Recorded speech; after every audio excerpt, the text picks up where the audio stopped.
केसरी में आप सबका स्वागत है। मैं हूं चंद्रशेखर धरनी। इस वक्त निसा के राष्ट्रीय अध्यक्ष कुलभूषण शर्मा हमारे साथ मौजूद हैं। करीना की दर्दनाक घटना जिसमें 6 से अधिक बच्चों की मृत्यु हो चुकी है तथा कई दर्जन बच्चे घायल हैं। सारा देश एक तरह से इस मामले में कहीं ना कहीं शोकाकुल है, क्योंकि ये घटना बहुत बड़ी घटना है अपने आप में।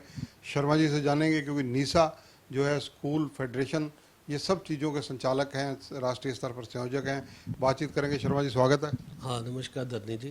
शर्मा जी, जिस प्रकार से कनीना की घटना हुई, कनीना की घटना के बाद कई चीज़ें उभर कर आई कि चालक ने अंगूर की बेटी का सेवन यानी शराब का सेवन कर रखा था। ईद यानी छुट्टी का दिन था, उसके बावजूद बस चलाई जा रही थी, स्कूल लगाए जा रहे थे, यानी सरकार के कानूनों की उल्लंघना प्राइवेट स्कूल कर रहे थे। सबसे पहले तो धरनी जी, मैं इस पे बहुत संवेदना और दुख व्यक्त करता हूँ जो बच्चों की जानें गई हैं, और जो बच्चे उपचाराधीन हैं उनकी शीघ्र जो है स्वास्थ्य की हम कामना करते हैं, और इस दुख की घड़ी में हम सब साथ हैं। तो धरनी जी, तीन आपने बातें, बिल्कुल आपने बड़ी सटीक बात की और तीन बातों को उठाया कि कारण क्या थे। जो आपका विश्लेषण है मैं उससे बिल्कुल सहमत हूँ। पहला था कि छुट्टी के दिन स्कूल चलना, दूसरा था शराब का सेवन करना, और तीसरा था मैं कहता हूँ ओवर स्पीड। ये तीन कारण प्रमुख थे इसमें। तो जो छुट्टी के दिन स्कूल चल रहा था, ये होता क्या है, मैंने बहुत बार सरकार को लिखा है, जिन स्कूलों पे सरकार का जोर चलता है वो तो इनकी छुट्टियां कर देते हैं जो ये कहते हैं, और जिन पे इनका जोर नहीं चलता, इनके सब पे जोर नहीं चलता। मैं बड़ा ओपन कह रहा हूं, ट्रांसपोर्ट पॉलिसी भी ये सब पे लागू करवा ही नहीं सकते। मैं ओपन बोल रहा हूं। अगर कोई कहता है कि मैं लागू करवाने को तैयार हूं, मेरे को फोन कर ले, मैं बता देता हूं कि कौन करने को तैयार नहीं है, और ये करवा नहीं पाएंगे। मैंने कई बार उपायुक्त महोदया की मीटिंग में भी ये बात उठाई, सरकार को लिखकर भी भेजा, समाचार पत्रों में भी लिखवाया। आप कभी नोट कर लेना, जो आर्मी स्कूल है वो जो है ट्रक में बच्चे लेके आते हैं, आर्मी के ट्रक में, जबकि जब देश का जो कानून है वो सबको मानना होता है ना। उसमें यह है कि पीली बस होनी चाहिए, उसके 2 दरवाजे होने चाहिए। जितनी हाई कोर्ट की गाइडलाइन है उन ट्रकों पे कैसे एप्लीकेबल होगी ये बताइए? क्या उनको छूट है? कहीं कानून में बता दीजिए ना कि उनके ऊपर छूट है। और सरकार आंखें मूंद कर बैठी रहती है। मैं कई बार इन बातों को कहता हूं और मैं बुरा बनता हूं। क्या सच्चाई बोलना कोई बुरी बात है? इतवार के दिन या अवकाश के दिन या ईद के दिन जब राजपत्रित अवकाश हो, तो इसकी पालना कौन कराएगा धरनी जी? ये भी हमने कई बार बात की कि जब छुट्टियां होती थी तो ऐसे कई स्कूल जो सरकार से नहीं घबराते, पावरफुल है, वो बंद ही नहीं करते थे। हमने तब उपायुक्त महोदयों की संज्ञान में डाला कि क्या सिर्फ ये हमें ही मानने हैं कानून, दूसरों को नहीं मानने?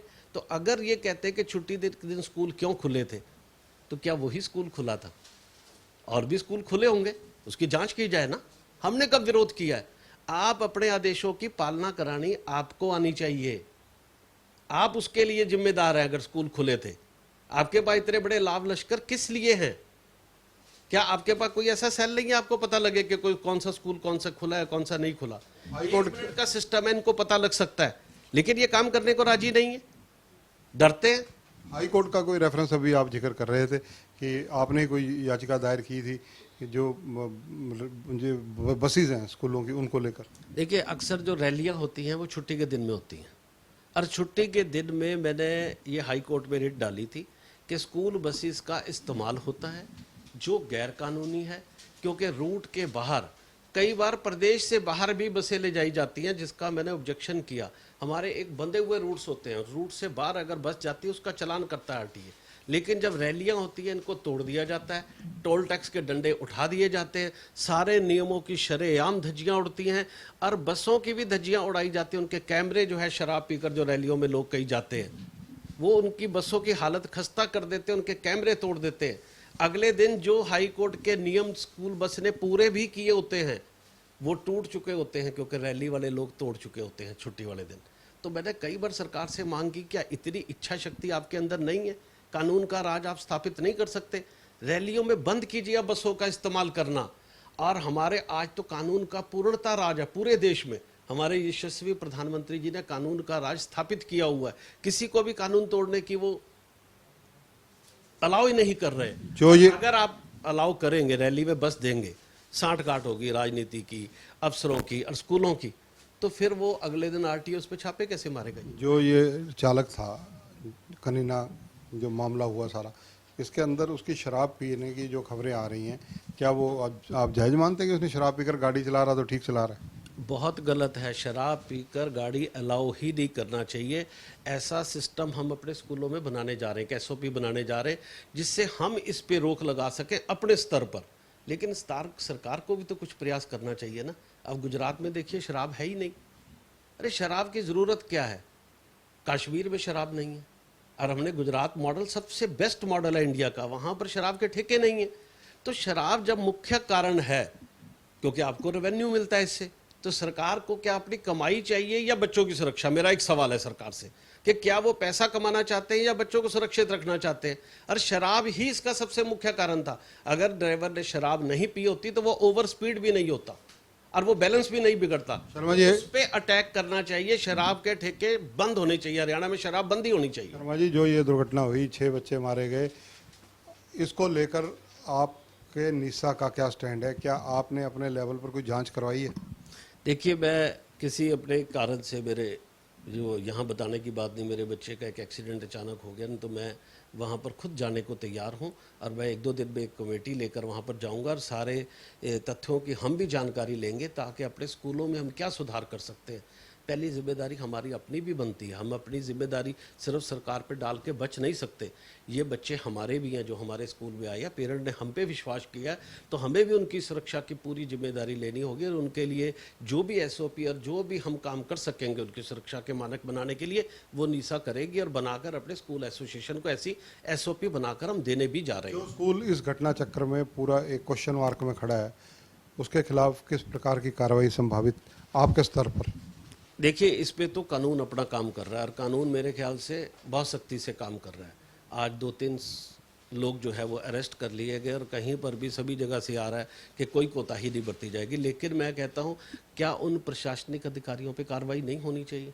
सिर्फ स्कूल प्रशासन ही जिम्मेदार है? वहाँ का आरटीए, वहाँ पे शिक्षा अधिकारी और लोगों को भी जिम्मेदारी लेनी चाहिए। सिर्फ एक आदमी को सस्पेंड कर देने से सरकार बच जाए? प्राइवेट स्कूल वालों को बिल्कुल हम नहीं कह रहे कि कानून से कहीं पे भी बख्शा जाए। जो कानून है उसकी पालना होनी चाहिए।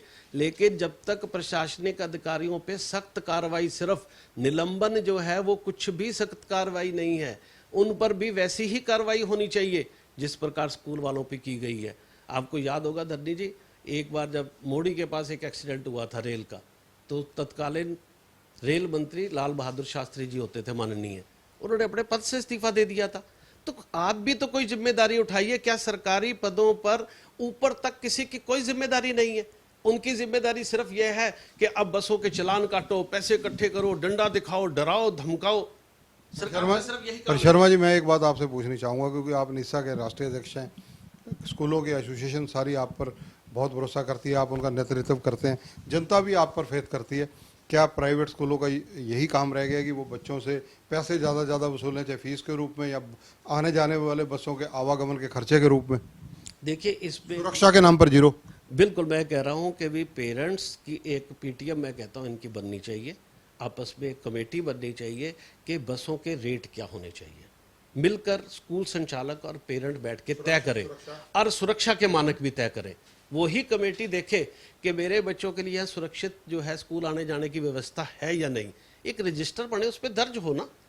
स्कूल वाले को भी अलाउ नहीं हो। बच्चे की सुरक्षा से किसी भी प्रकार का कोई भी समझौता ना स्कूल को कबूल करना चाहिए ना पेरेंट्स को, और मिल बैठकर इस नीति पर काम करना चाहिए कि एक एक बच्चा सुरक्षित हो। ये मेरा निसा की तरफ से कहना है और मैं स्कूलों को भी डिलीवर करूंगा अपनी एसओपी बनाकर भी, जिसमें पेरेंट और इन सबसे मिलकर जो काम करने की नीति होगी, वो भी नीति जो हम स्कूल को बताएंगे, सरकार को भी भेजेंगे कि हम ये प्रयास कर रहे हैं, हम सरकार के साथ। एक आखिरी सवाल लूँगा। 50,000 रुपये जो 2 बच्चे गुरुग्राम के एक प्राइवेट हॉस्पिटल में एडमिट थे, उनके द्वारा वसूले, उनके परिवार के द्वारा लिए गए, डीसी साहब ने कहा भी है कि वो वापस किए जाएंगे।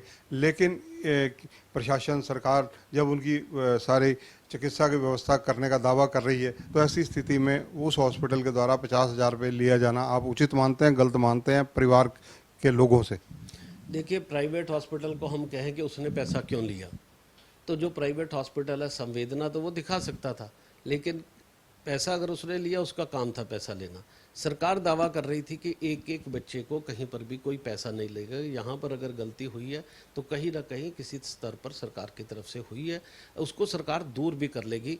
और मेरे सरकार से अपील है कि भी बच्चों को अच्छी से अच्छी चिकित्सा सुविधा मिले और सरकार देगी भी, क्योंकि सरकार सक्षम है इसमें। धन्यवाद। तो ये हैं कुलभूषण शर्मा, निसा के राष्ट्रीय अध्यक्ष। इनका कहना है कि प्राइवेट स्कूल की कोई गलती अगर है और जितनी बड़ी गलती है उतनी बड़ी पनिशमेंट मिलनी चाहिए। ये किसी इस मामले में पक्षधर नहीं है कि किसी का भी बचाव किया जाए। दूसरा ये कि एसओपी अपने निसा की तरफ से बनाने जा रहे हैं, जिसमें ये गाइडलाइंस अपने भी जारी करेंगे। तीसरा इशू ये कह रहे हैं कि जिस प्रकार से जो बच्चे जिनके साथ हादसा हुआ, जो घायल हैं, उनका उपचार सरकार पूरी तरह से करे। चौथी बात इन्होंने अहम ये कही कि जो प्राइवेट स्कूलों की बसें छुट्टी के दिन रैलियों के लिए ली जाती हैं, वो कहीं ना कहीं अधिकारी उसमें मिली भगत करते हैं। जब उनको अधिकारी कहीं ना कहीं बुलवाते हैं, ले जाते हैं, आवागमन करते हैं, तो निस्संदेह कहीं ना कहीं बेनिफिट भी देते हैं। और ऐसे चीज़ों पर पंजाब व हरियाणा हाई कोर्ट ने रोक भी लगाई हुई है। निसा के द्वारा 3 मेंबरी कमेटी के गठन का इन्होंने ऐलान किया है, जो कमेटी इन सारे फैक्ट एंड फाइंडिंग की रिपोर्ट देगी। कैमरामैन संजय सिंह के साथ चंद्रशेखर धरनी, पंजाब केसरी टीवी, चंडीगढ़। हमसे जुड़े रहने के लिए हमारे YouTube चैनल को सब्सक्राइब करें और नई वीडियो की नोटिफिकेशन के लिए बेल आइकॉन को दबाएं। अगर आप ये वीडियो Facebook पर देख रहे हैं तो लाइक जरूर करें और ज्यादा से ज्यादा शेयर करें। धन्यवाद।